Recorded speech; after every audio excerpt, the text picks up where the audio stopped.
Welcome to the Chase Merrell Podcast. I am your host, Chase Merrell, and we are all about helping people get freed up from what's holding them back so they can build up who they were made to be.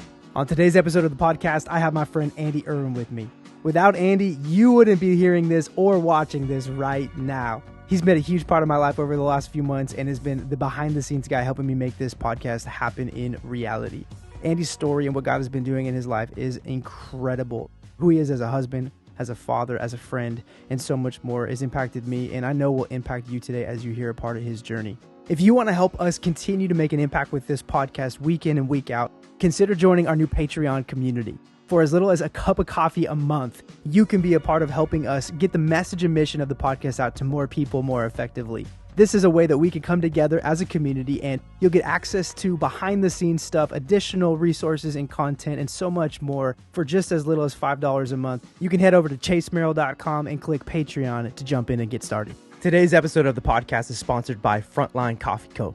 Delicious, bold, and expertly roasted small batch coffee for the everyday American. Frontline is not just about coffee. They're about supporting responders on the front lines, courageously caring for the rest of us. With every Frontline purchase, a percentage goes to supporting the brave men and women who are doing just that. Head over to frontlinecoffeeco.com and use promo code FREEDUP. That's FREEDUP, all one word, FREEDUP, to get 15% off your purchase. Now let's jump into today's conversation.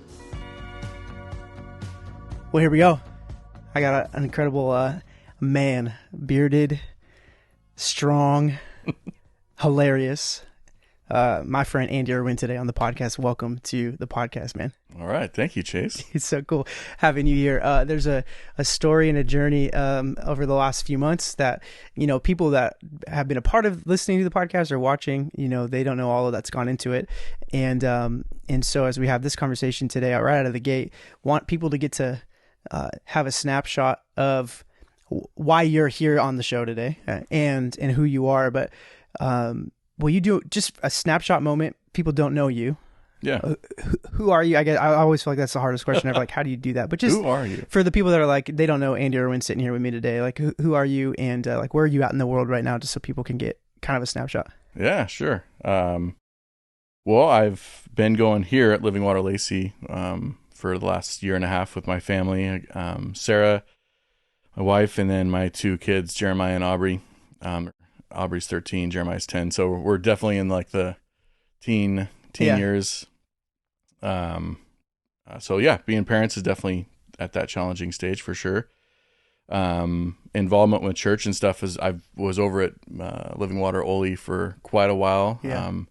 Living Water itself has been a huge part of both Sarah and I's lives, all the pastors and mentors and stuff through there. And, but yeah, so about a year and a half ago, we just, after the whole COVID problem of everyone staying home, it was just a really cool chance to come try out this location. And, man, it was definitely one of the best decisions we've ever made. And so, but yeah, we're here and I mean, making friends and we're loving it for sure. Yeah. It's awesome having your family, your whole family, like to be a part of the church. And there's already several different spaces that, the four of you have impacted being here in the months that you've been here.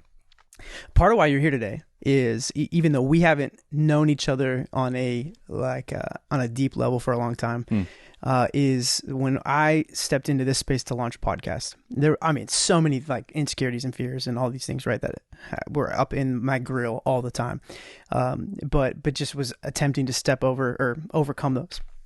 Did episode 1 with my brother Landon, and we, he's a video guy, so he kind of helped put some of that stuff together with me. But after that, I quickly realized when he went back, to Southern California where he lives, like, all right, like I am up. What's it up a creek without a paddle? Like this is gonna be, and I knew, I wanted to get my buddy Josh on, and he was episode 3. I think Holly was 2, and then that was still production wise Holly's episode. I mean, it was brutal, just from all that. So, third episode, Josh is in fact, he's in the room with us. He's in the studio today. I think it's ironic. Don't look at him. Don't mention his name. Joshua M.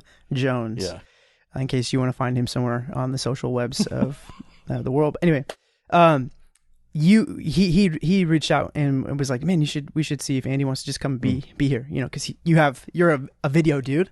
Yeah. You from an editor, creator, all of that space, and you've had experience with podcasts specifically. Yeah. You know, you were a part of starting one as as not just editing it, but like doing it. Yeah. Tell me about that just for a second. Yeah, the Buddies Never Die podcast was my friend Daniel and my friend Austin from they're over in Idaho, but it was just a way for us to record ourselves hanging out because we just, you know, didn't get to be in a physical space together.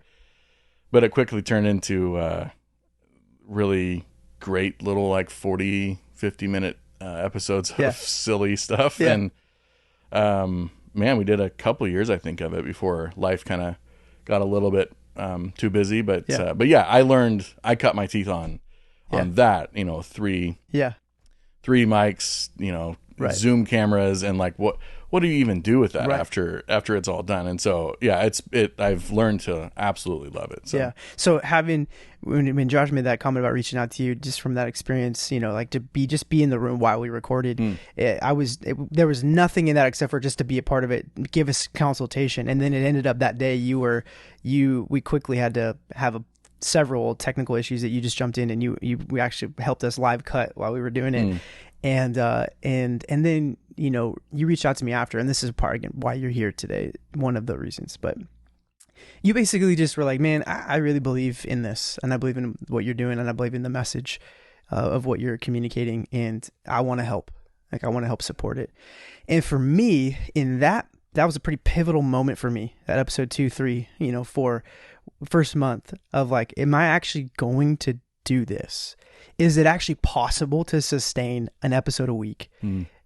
Did I jump into something that, you know, and again, for me, deeper than just the podcast in and of itself, it was the beginning of me coming to terms with a repeating pattern in my life for years, which is fast and fiery starts and pretty quick, you know, slow, quick pittering out, you know, the flame, you know, I'm a great starter, not a great finisher when it comes to dreams and ideas and projects. And I began to have that like, God, is this going to be another one of those things? And I didn't want it to be. So I was like frustrated in myself, wishing almost like I didn't even start it, thinking about the reality of the scope of what it was going to take to produce and all of this. And right in that window of that 3-4 episode, you came in, you were like, I want to help. And so Chase, whatever that could look like, from helping edit, you know, the episodes and cutting them up for you. And so you could, you know, I'd love to be, and man, I can't understate the timing of that, but then also the impact that it gave me, not just the practical, yes, absolutely, the time and energy and skill set to help put together, you know, because up to this point, we're doing episode 17 right now. You have helped edit and help me piece all these things together since episode 3, since that Josh episode. From there till now, you've been a part of that, from the ones in person to Zoom every week. And that practically has been insane help, but it was bigger than that to me. It was the belief. It was I had somebody I didn't know really well yet. Guys, I had like my mom and my dad and my grandma believing in me, right? Right. My brother. Yeah, absolutely. But I didn't have somebody like I hadn't had a lot of relational depth with yet go like, I believe in you and I believe in this. There's something about it that I was like, okay, well, if somebody that doesn't know me very well or has a ton of connection to me, believes in this, like the way he's communicating, and then wants to help, like, I think we could keep going. I know we wouldn't be to episode 17 if it wasn't for how you stepped in. Man. I told Holly the other day, I said, like, I wouldn't have been able to sustain this. And so, so that's part of why I went on the bigger picture of like, why I wanted to have you on, was because you've been a part of this from the behind the scenes that people wouldn't know. But it's been more than just behind the scenes support. It's been like, I got you, and I believe in you, in a way that's made a massive impact in this last 3 months for me. So, jeez, thank you. Yeah, I haven't had a chance to tell you thank you. That's part of why you're here. And then we've had a pretty cool 8 weeks. Yeah. Together, right? Is it? Would today be the start of 8 or not? Yeah, today's the start of 8 for me, for sure. So for the people listening or watching, right? We've talked about, in fact, Josh and I had a conversation when he was on episode 3 about the gym and working out. Yeah. Somehow that's been changing our lives and our friendship and all that. Well, around the time you started helping with the podcast, and, you know, again, have been different phases, have connected with a lot of different people relationally around living water and in this area, but decided to jump in with us and start coming to the gym at 5:15, 5:30. It's supposed to be 5, but Monday through Friday. And let's start where the story is at now, and then we'll kind of go back for a second. But like, you have come with us for 7 weeks in a row, Monday through Friday, for the last 7 weeks without missing a day. Yeah. That's insane. Like, there's so much to that, but like, I don't know. I've never done it. I've never committed to that level. Especially from like cold turkey kind of restarting in the physical space. Oh yeah. Yeah. There's always something in there that you like have to bail on. Can you just let's just talk about that for a second. Right. Because like, I mean, how many people are in that space where they're like, they've worked out before? I mean, you've been a part of different gyms and exercise space before, right? But in the recent maybe months or years in that space, you haven't been as consistent or whatever. Yeah. So how many people have been there, done something, but like where I'm at now is not where I would want to be or where I've been, but like, how do I get back into that space? And like, what was it for you that was like, all right, like I'm actually going to do it? Because you've been invited before to that kind of world, even recent. Lots of invites, lots of no's. So what was like all right, okay, now I'm going to jump in. Like, well, tell us a little bit about the journey of that. Oh man. Well, first of all, when Josh talked about how early it was, when I wake up at that time, yeah, I can't function. Like I can barely make it like 10 feet before I'm like, where am I? Like right. Pushing the life alert. It's all right. It's all right. You're fine. But so like knowing to like make it there to be with you guys at 5 or 5:10 or whatever, I knew I'd have to get up at like 4:20. Yep. 4:30 just to exist with my eyes open for that long before, totally. Because I really shouldn't be driving, shouldn't be doing anything. I can't figure it out. I can't. I've had a lot of friends over the years invite me to early morning stuff, and it's an easy no every time. you don't even have to think about it. Yeah, it's just like, and nah. So I don't know. I think this time being invited, I was looking and kind of watching your guys' Instagrams and you guys seem to be having a lot of fun in that, how early everything was. And I'm like, well, maybe I'll go check it out with the guys. And so you're saying the Instagram stories that I would periodically do had some impact on like your, yeah, I'd say that. I'd give you that. Just in case people are listening that are like, your Instagram stories suck and it's pointless, and I just want to make sure. Okay, sorry, keep going. And and you guys' the first day, Monday, was like hey, come check it out. It's just sauna. Right. 8:30 a.m. Okay, I can do 8:30. Right. Sauna Mondays are 8:30 alive starts. And well, yeah. And so I think probably the introduction to just the hangout time and stuff like that, I mean, as foreign as the gym is to me, because I've done a lot of like at-home programs or, sure, come to this guy's garage and do CrossFit and stuff like that. But never committed to something for a long period of time just because of, if it's too early or it's too hard. So unfortunately, that stuff, I just, I give up on it. Yeah. I would say that this time around, the early morning is worth it because it's all of us doing it together. Yeah.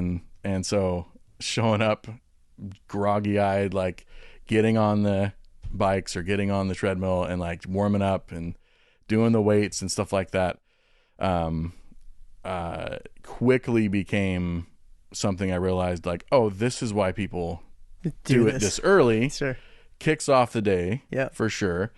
But man, the time with you guys has been like within a few days, I was like, that's what I wake up wanting to go be a part of. Yeah. And so it really did help the like social part of it. Really did help bypass any of the like dread the night before. Yeah. Knowing like I should probably go to bed at 5 just so that I can get 5 p.m. just so that I can get enough sleep. Yeah. And so I don't know. It quickly became something that I'm committed to. And then knowing myself, if I start to give myself any little like, I don't know, today seems like a good day to miss. Yeah. That's a quick slope for me. I'll that'll take me almost. Yeah. So I think part of me sticking to it every day is just like, I'm used to it. I'm in the pocket. Like, don't get out of the pocket. That's so fun. And I think so. I mean, there's a lot of people that's the reality of like a quick and fast slope out of that healthy rhythm and habit and discipline. But I want to talk for a second just about that community piece, or like the social and relational piece, because I mean, you really add to our group of guys that are going. Like when you haven't not been there yet, so I don't know what it's like without you since you started coming. But when I think about the dynamic of what you bring into that space, the who you are factor, you really add to the life, you know. And we really, I think what we've become, even that group of guys that goes, is within the gym community and culture itself, which has got its own ecosystem, you know, is like they've become more and more like, I don't want to say attracted, but drawn to like the life that's coming out of this group of guys. And you've been a massive, you know, part of that. But I just think that's something that a lot of people don't have. And people that even have like more discipline or consistency in their life don't have what you're describing, that pieces that got you more excited to wake up in the morning to go. And, I don't want to miss that, because I think part of what I'm seeing in your life in this season, as God is doing so much deep transformative work in so many spheres, is that there's something about that community side that's paralleled and helping that process. That again, God could do it in whatever way he wants to, but it seems as if part of what God's been doing in you has been multiplied or doubled, if you will, maybe just addition multiplied because the community that you've immersed yourself in with some of these guys. And here'd be the question, I think, for the guy that might be sitting out there, or the gal that's in a similar place as you were 8 weeks ago. It's like, I just feel like what an impossible task it would be for me to wake up. First of all, let's just talk about the gym, right? Going to the gym. I haven't been in that zone in a while. Maybe it feels uncomfortable. I won't know what I'm doing. And there's that. And then there's the whole waking up early. And then there's the whole, how you're going to actually keep doing that day after day. Right now, you're here now. And on 7 weeks of 5 days in a row, experiencing the benefits of it. And it's maybe easier now than it was to go. How would you encourage that person that's like, I just feel like it's impossible for me to get to something like that, whether it's the gym or any kind of place where there's something that's challenging, sharpening something in everybody or in them daily. How would you encourage that person? The biggest startup was the consistent invite from you guys, especially from Joshua M. Jones. Yeah. But Josh he's always been an inviter. Like, come be a part, come check it out. And he's experienced over the last several years lots of no's and lots of here's my 100 list reason. I'll pick from the list. For me this time around, it was definitely a say yes to the next request. Like, if someone's inviting you, go for it. Yeah. And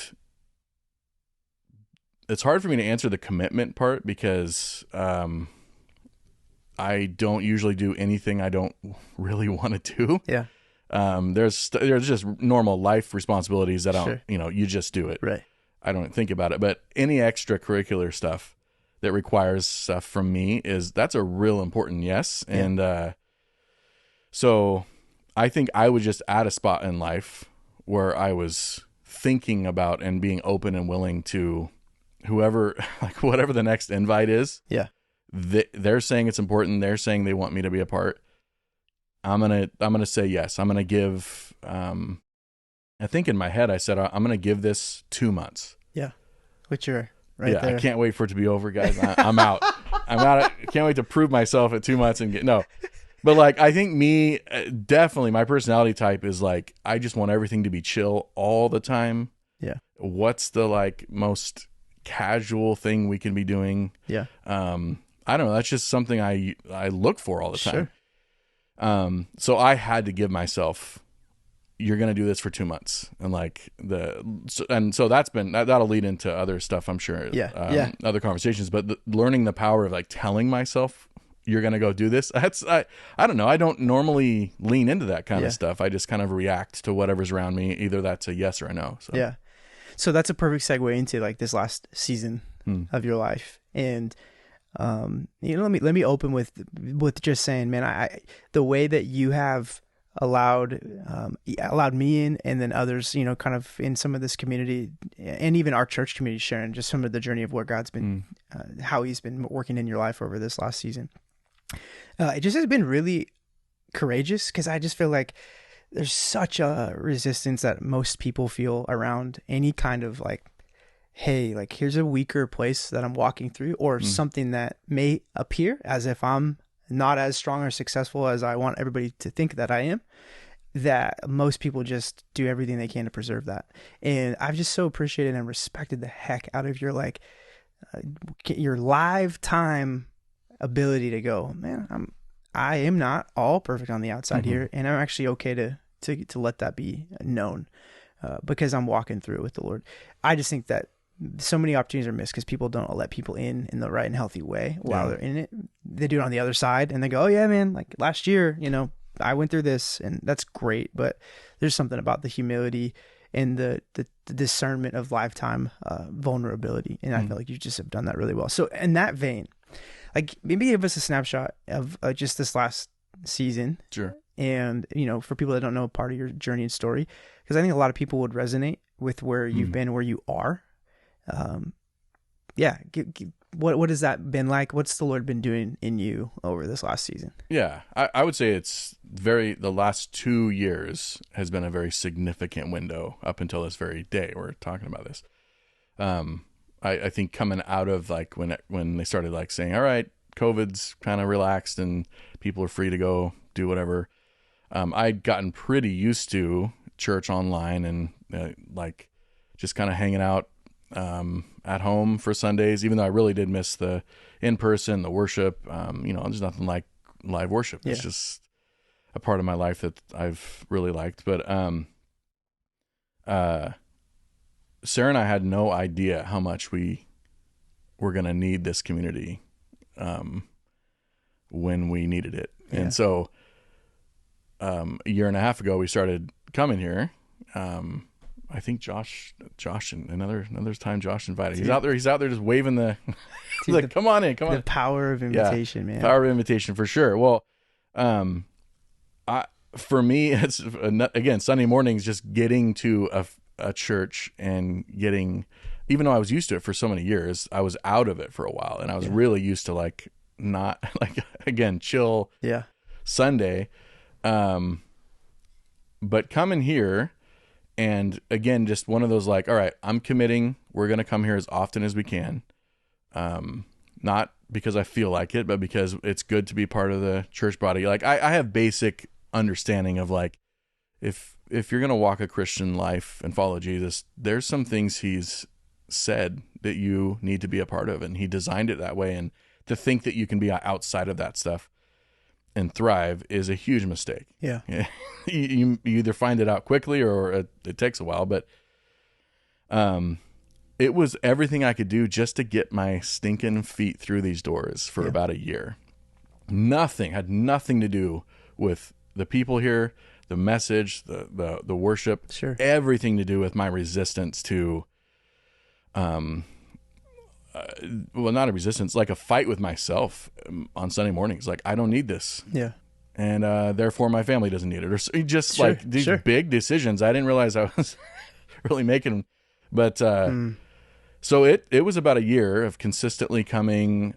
We'd miss, a Sunday here or there for sure. But I remember just drives here with Sarah going like, listen, I would start to make jokes a little bit, even though I didn't feel happy on Sunday mornings. But like, if one more person smiles at me and tells me this is my home and we're glad to see you, I think I might just give them a look. Yeah. Like, don't talk to me. Yeah. And it was nothing personal about that person. It was just this like, let me get through the doors, stand back where it's darker, worship. Cause it was interesting is like, I just wanted to get past the social part and like get into the presence of God and worship and hear a good message, maybe smile at a few people and leave. And then of course you were doing the community, or what's it called? You do connection break? Connection break. Yeah. 3-minute connection break during service. And so just things like that where I was like, oh gosh, like I know it's good for me, but like, anyway, so it took a year of that consistent exposure, for me to, I don't know, I would say part of it felt like this was church home, and knowing I should, when you're at a church home, you should give back, you should serve, be a part of it. Where my heart started opening a bit more to that. And it was right about the year mark. I think in October or so was about the year mark we'd been here, maybe a little longer, was when I was part of what a lot of people have been a part of over the last 6 months, is a mass layoff. And I was part of a company that just made the call one day and it was over. Yeah.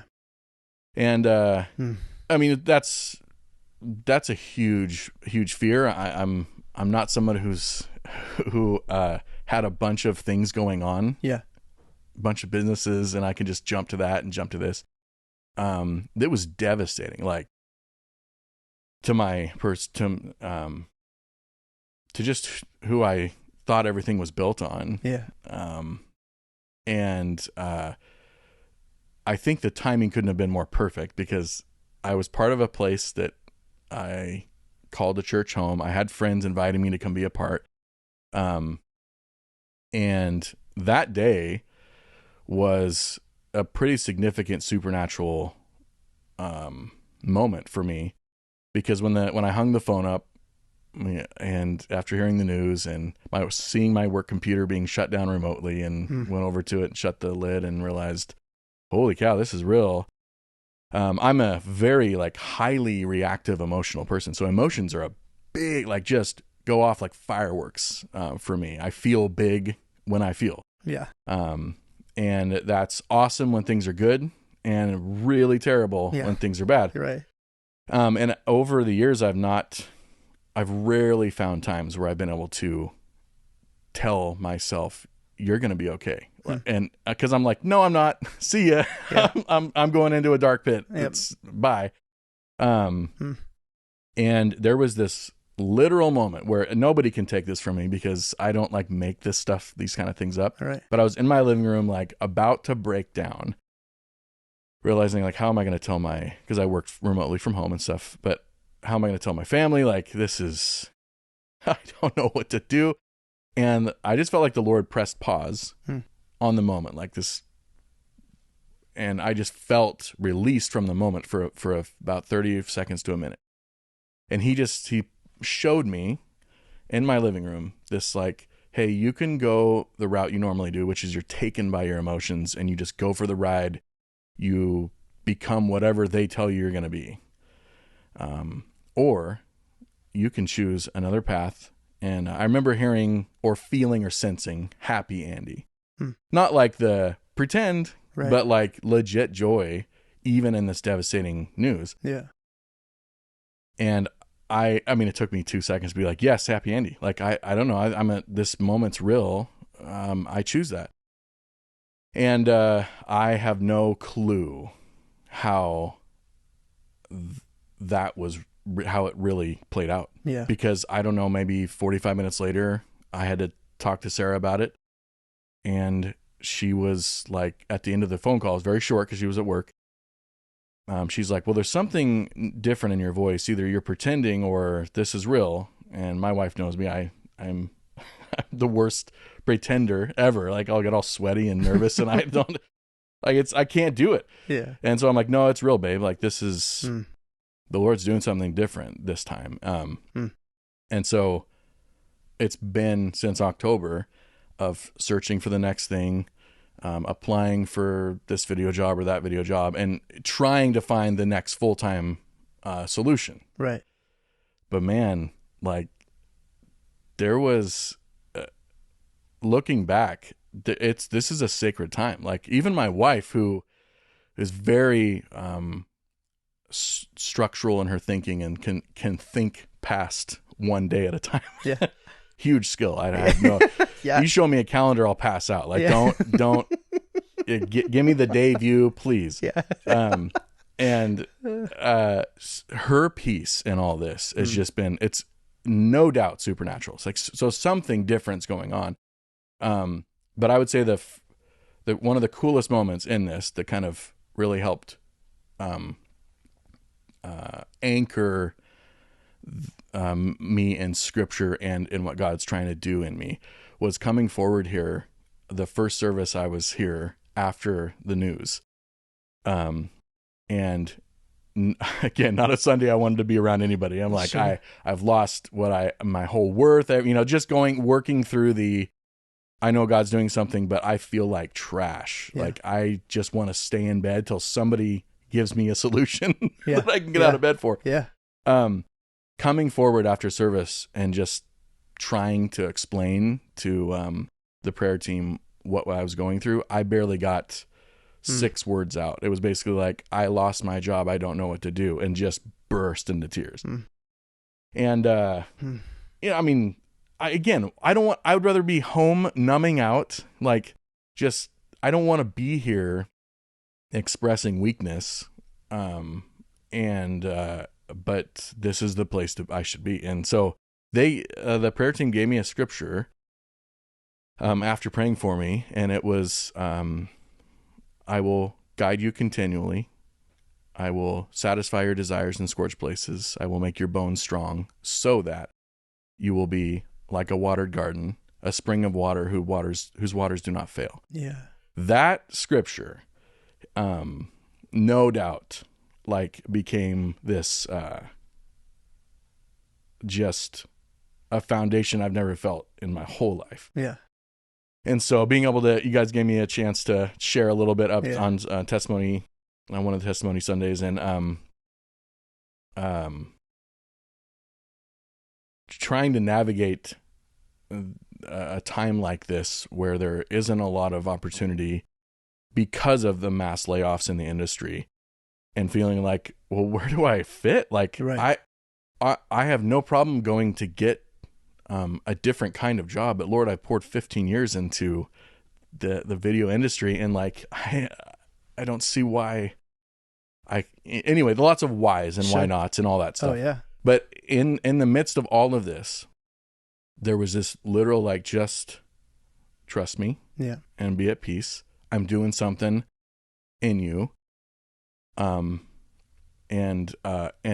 in that, I got lots of invites to, that was where the invite from Josh came to, like, hey, come check out Chase and I doing a podcast. And I remember showing up, like, in my sweats and t-shirt and, like, just about as raggedy as I could be, because I thought I would just be sitting, I don't know what I thought, but probably dressing like I felt. That's usually what it, but leaving that time after helping you guys, I was like, oh my gosh, I really, like, if I'm in a waiting period while I find something, there's a lot more hours, and I shouldn't be sitting around stewing in this stuff. What can I do to, like, give my skill? Because I've got a skill, I love to use it. Yeah. And so I mean, what an awesome opportunity to, like, just take, can I just help edit? Like, because I love spending time in the craft doing it. Yeah. Whether that's helping me earn anything or not, I don't care. Like, I was just at a time where I'm like, the Lord's doing something amazing. I want to give this back. And anyway, but the theme, I would say, of this whole time, being able to look back since October of last year, is just this new ability the Lord's been showing me I can tell my soul, you're going to rejoice. This is a new day. God's trustworthy. Yeah. And so I've got, I before this season, I would explain the way I was before the Lord. I always have these mind pictures of how I see him or how it feels like to be in his presence. And there was many years where I felt like I was not turning away from him, but kneeling in his presence, but bawling. And, like, it was hard for me to look at him. Mm-hmm. Just because there's a lot I didn't understand. A lot of whys, and when pain hits me, it hits hard, even from other people's pain. And so I've got probably a list a mile long of why. And that's just impossible to bear. And so there was a spiritual picture of me, I believe, kneeling in his presence because I didn't want to leave him. I knew better than that, or turn my back on him. But I couldn't figure him out, but I just stayed. I would just stay. The way I see him now is, every morning now, it's head against his chest, receiving his love, receiving his strength, and then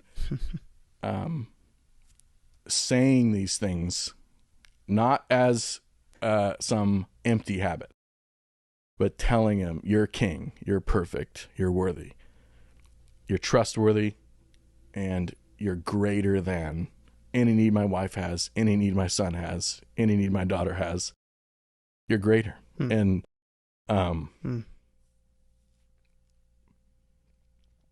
if getting bad news and being put to my knees, ego-wise, or what I thought I could trust in, if being taken to my knees like that was the only way to get to this spot, I wouldn't change anything. And I don't know, it's a long answer for what you're asking, but it is very, very real, and I'm really excited for whatever is next in the months to come. And so, man, thank you for sharing that. Oh, that's so powerful. And like, real as real gets, man. You're really in that space, and you can tell how genuine the journey with the Lord is for you. And like I said a little bit earlier, like, you're not necessarily fully on the other side yet. Like you just said, like, I'm excited to see what's next. You don't know that fully yet. Right. You don't have that picture fully yet. And yet what you're experiencing is like good. Oh, right? It's good stuff. And it's now impacting the people around you, the people closest to you, your wife and kids, the people that you're around in the day to day. Like, I think that's so, I don't want to miss that piece, because I think a lot of the time, as we are in a really difficult space, depressed, anxious, angry, disappointed, hurt, whatever that just hard place can be, there can be this lie that we believe that's like, I can't be helpful, good, whatever for anybody else until I get good. Yeah. So, and I think, and our picture of what getting good, what I mean more so is like, even in the last few weeks, I've watched you in our context here at the church. Like yesterday was Sunday as we're recording this, and it'll be released Tuesday, but so 2 days ago, the way I watched you with the people that are serving in that tech booth, and you're teaching, and you're imparting life, and the good stuff coming out of you and into around other people is happening at the gym, in the locker room when we're changing and getting ready to go for the day after the workout. The way you've lingered and talked to guys in the gym that aren't a part of our group, but like are asking more questions. You're asking them questions, like you're impacting them. Life is coming out of you, right? And I'm watching this. You haven't got your answer yet. No. You don't have the new job, quote unquote, yet in that way. And yet in the middle of that, because of what you're allowing the Lord to do in and through you, you're still impacting people for good. And I tell that to the point of the very beginning of the podcast. Like, this would not be, this recording of episode 17 is not happening had it not been for your yes to go, in the middle of this, I'm going to believe and see that God still has the gifts and calls that I can use to help and benefit the thing that he's doing in and around me. And that is just massive, dude. And I know you will look back on the season and be really thankful that it wasn't a wasted season. Right. You have invested and sowed seeds in the middle of a desert season that I just know that the Lord's going to supernaturally return tenfold. But man, just thanks for sharing that. Yeah. That is powerful. And the concept of you learning in a new capacity how to speak to yourself the truth. Yeah. It's massive.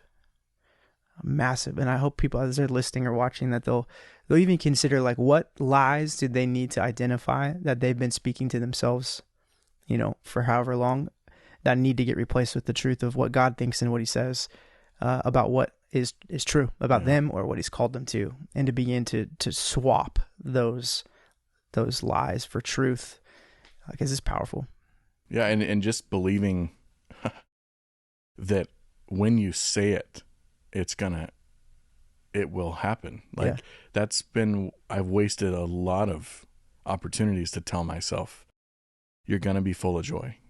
Not the fake stuff, but like not be taken by the bad news, right? And just go for a ride with it. And what, however I act is how I act. No, like as strong as I feel this stuff multiple times a day, it's just another time to be like, I don't know how many times a day I say, this is the day that the Lord has made. I will rejoice and be glad in it. Like I try to find scripture, like God breathed scripture to speak out loud, where before I was like, man, that's kind of corny. That's like, that's bumper sticker. Like, good vibes, man. Let's just try to speak good. No, like this stuff's powerful. Yeah. And so learning that this late in life, I don't know, I feel like it kind of sucks to learn this late, but it's real. Like I'm watching my whole day shift when I speak. Yeah. In that kind of, in Jesus' name and using scripture. And it's just, I don't know, man, this stuff's real. It's not a joke. So. Yeah, it is real. One thing I know it's been cool to kind of hear part of your journey with when it comes to just church and ministry and God stuff. Has been kind of what you just alluded to, the cheesiness of something that we do or say or experience in the church culture. Again, being a part of it, you've been on staff at churches and ministries, you've been in the ministry space, raised in that space, most of, if not your whole life. So you have, like anybody, and I would say we probably have a similar repertoire of or database of all of that stuff, positive and negative. We've talked about this, but I think I want to acknowledge it because I think a lot of people are in this space with church and the presence of God and the ways that God can and does move. Yeah. And that is like, we've seen the extreme sides of over spiritualization, of like, just, I don't know how else to describe it, but like, I know for me, I've been in settings and in moments where when people start to really press into like, even some of the like, man, speak the scripture or, but what extended times of worship and prayer, but speaking in tongues, gifts of the Spirit, like a lot of that stuff that's harder to just, there's the clarity on it. Sure. I've watched the charismatic side, the Pentecostal side of my church family of the previous generations and years at times like seem like just like, that's just, nah, dude, that's not right. I'm gonna peel back. I don't want to be associated with all that because I just don't jive with the way. And what's been dangerous for me at times is allowing that feeling of resistance and kind of like repulsion, like being repulsed, to go like, well, then I'm not going to engage in any of it. Yeah, because I don't like the over extremes of it. And yet I have walked through in recent seasons, and I think this is what I've heard coming out of you. And yet the Lord has begun to go, well, no, it's not completely like a throw baby out with the bathwater thing. And just other people's extreme does not always equal a complete disqualification of what I want to do. So how have you found that balance in this season to go, I'm still going to press in. Yeah. And I'm not going to let my history or the people that are just like kind of been like the Yahoo crazies ruin for me or stop for me my pursuit of more in the Lord. Biblical, but like more of God, his presence, and even the mysterious, the unknown, the unexplainable stuff. How have you been navigating that, and what's that been like for you in just the recent seasons? Sure. Yeah, I think it's definitely two parts. There's the little stories I have growing up of the weirder stuff that I saw. Not like bad, but like just like, dude, that's strange, man. I don't know. It made me feel like cringe. There's whole TikTok channels, YouTube videos, all built off human beings being cringe, which are some of the most delightful things to watch. But but it is hard to experience in a spiritual authority place, right? And where you're like, oh, there's no way that's that's getting out of my head as not cringy. And so I think there's that I've grown up seeing, mainly in my like youth group days of going to some of the big worship nights or something, and seeing human beings expressing their excitement or emotional reactions to worship or prayer time, or the Spirit moving in the room with really loud, physically demonstrative, just expression stuff there's no way I would do. Yeah. So I had no connection or ability to relate. Some of it was like, okay, that's just their style, and some of it, for sure, was somebody being out of control. Yeah, sure. And so those are like their own little pocket of times where the greatest answer I think I've ever come up with over the last years of staying in church and staying around worship services and prayer services and stuff like that is, I wish somebody would have pastored that moment a little better. Sure. Meaning like whoever was the worship leader or pastor at the time maybe would have just taken 5 minutes to talk to everybody in the room about what was going on. Yeah, totally. And nobody did. And it was just like, okay, I think that could have really helped. And just been like, all right, I'm just leaving it be and people are going to express themselves. That helped because I think that's taken out a lot of people of like one or two weird experiences. They're like, I'll never go back to an organized church service again because that was stupid. Right. The other side, I think, is just the long game of being in church, going to church on Sunday or on Wednesday nights or being a part of this group or that group. Like, what good does it really do to my life other than just some club where people agree the same way as I do? I think that's a very real question, and it's really a big question right now because people are like, well, there's probably other ways, so I'm gonna go find that way, this way. I mean, sure.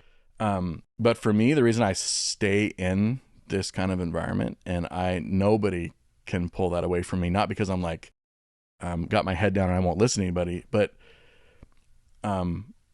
the fact that we're all serving Jesus together with different skill sets, different things we bring to the table. Some people are good at greeting, some people are good behind the scenes, and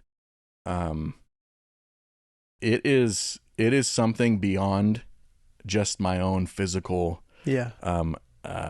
reaction or mental reaction to a group of people. Because there's lots of great I mean, I don't know why it comes to mind, but like a TED Talk convention where you're there for 3 days and you're hearing all these great speakers and you're around of bright people. Sure. I bet that feels good, and you probably walk away going, I made a lot of great connections. I don't know how supernaturally deep that kind of event would be. Yeah. Church, I feel like very much the same kind of thing where we're all talking about the same stuff. Right. Getting, seeing each other, shaking hands, maybe networking, going to lunch together afterwards. But the supernatural part of serving Jesus, him moving uniquely in each one of our lives, and the part that no one can ever understand, this mysterious of like the way Jesus will do one thing that does 1,000 other things. Yeah. Dude. Like that is crazy to me. Yeah. And there's so many stories, you couldn't even read through all of them, of people explaining that same thing. And I'm personally watching it happen. Yeah. And where a ton of this stuff's out of my control, meaning I'm not making it happen. Right. In fact, it's the opposite. It's like if I had my choice, I'd be back in my nice little comfortable spot. Sure. Don't mess with me. I'm fine here. Let me camp. But it's different. So I would say what's kept me in church, and not just the church building, but like following Jesus, being a part of community, loving my brother, loving my sister, loving people, and giving a little bit more of myself each week, is Jesus is doing so much with just a little bit that people give each week. Yeah. It's insane. I don't know how he does it. Yeah. And I think it's great. Yeah. So. That's a phenomenal way to describe it. Yeah. So the whole kind of point of this podcast is helping people get freed up from what's holding them back so they can build up who they were made to be. You kind of alluded to a few different of those places that have been maybe holding you back in previous seasons, and you've begun to experience being freed up and even healed up in. I'd love for you to just kind of wrap up the conversation today with like, what does Andy Irwin being built up into who God made him to be look like in this next season? Like, what gets you excited when you think about the future of what God still has in front of you? Because I know when I look at your life, I go, oh man, the calling on this dude's life, the dreams that God's placed in him that I'm hoping and believing and praying God surfaces and resurrects. I'm sure he's already started some of that, and even depositing new stuff. But like, what do you get excited about when you think about, man, this is not going to be a wasted season? Right. I'm in the middle of enjoying a lot of it now, day by day. God, this is the day you've made. I will rejoice. And yet maybe beginning to bring some of those dreams about the future of what God still wants to do in and through your life. What do you see in that space? Like, what do you feel like God has been depositing there? Yeah, I definitely think the thing I've had to, it's multiple times a day again. It's not just like I wake up, say my thing, and it's over. The day's coasting. But for quite a while, I kind of bought into this sit down and shut up. Yeah. I know it's like a harsh statement, but like, it's almost something I just allowed myself to be. Yeah. Just sit down, shut up, head down, work hard. Don't ask too many questions. Like almost this like real passive, stay out of the game. Sure. Even though I'll contribute. I was trying to for so many years, trying to figure out a way to stay on the bench, but not really on the bench. And like, knowing that if I step out and give 3 hours on a Sunday, well, what could happen then? I don't know. That seems like too much, or I'm not a people person, or like I get burnt out by large groups. Just like the piling up of excuses was enough to keep me out of the game, really. And so I would say for my personality type that just really wants things, I'm a peacemaker or peacekeeper or whatever. I don't want conflict, man. Oh man, it's so like whatever I can do to stay out of it. And also I'm a high empath. So like there's a part of me that bad news from other people or struggles from other people weighs me down, even though that's my own responsibility to figure out how to shed that and help people. But staying out of it, head down, attend church and leave. That's not how it works. And so I think coming to terms with this open hand approach, I know it's, so many people have said it, like the closed fist this, open hands this, but yeah, I get it. But like legit opening my hands and being like, Lord, whatever you're going to put in and take out, you created me, every piece of me, you know me and my depths. So whatever you're going to put in and take out is the most loving, most perfect thing you could possibly do. So for me to think I got it and you don't need to touch what's in my hands is insane. It really is. Like, it's such a false, like, fog argument that you could just easily dissipate. But man, it sat heavy with me for quite a while. So I think I'm just allowing that to disappear. And enjoying the what's next, which is like, it's literally as I say what's next, I'm like, all right, I gotta go hide. Like, but no, it's real. Coming to terms with that and letting go a little bit each day, I think is the biggest thing. It's huge. Well, man, thanks for sharing and letting us in on the journey today. I respect you a ton. The husband and the father that you are, that I've gotten a chance to see over this last year and a half from the outside a little bit, but also from the inside. The way that you're pouring your life into what really matters, and then being that, your relationship with Jesus, but then being that first priority, it shows. And it, no matter what career, success, opportunity, dream, job, whatever comes in front of you, you're winning in that space. And it's evident, man. And it's evident because you can see it in their flourishing. And so I just want you to know that I see that. I'm inspired by you in that space, and I want to continue to grow as a man, husband, dad in that space for myself as I watch you.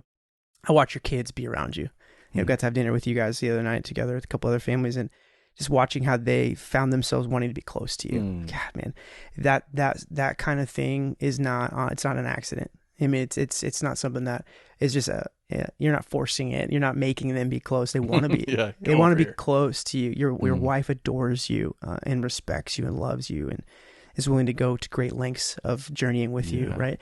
And that's to me, that's the stuff that I see coming out of you that I'm like, man, that's gold. That's what I want to be in my life. And so I just want to acknowledge that and honor that in you, and all of the other giftings and things like I've already mentioned are so there too, and have been such an impact. But the thing I'm getting to see over the day-to-day gym encounters and just getting to do more life together is that stuff consistently. And that's part of the testament of Andy Irwin in his life right now, is that consistent space of investing in what really matters. And so I love you for that. Excited for what God does have next in the next season. Know that it's going to be incredible because of what you just said. He is the best one to know what to take out and what to put in. And now all we got to do is keep those hands, those hands open. So, and thanks for your patience over the editing process of 14 episodes and potentially more in the future. But man, I know people are being impacted by these and enjoying them. And you've been a massive reason why that's happening. So thank you. Thanks for joining me today, man. Until next time, see you later.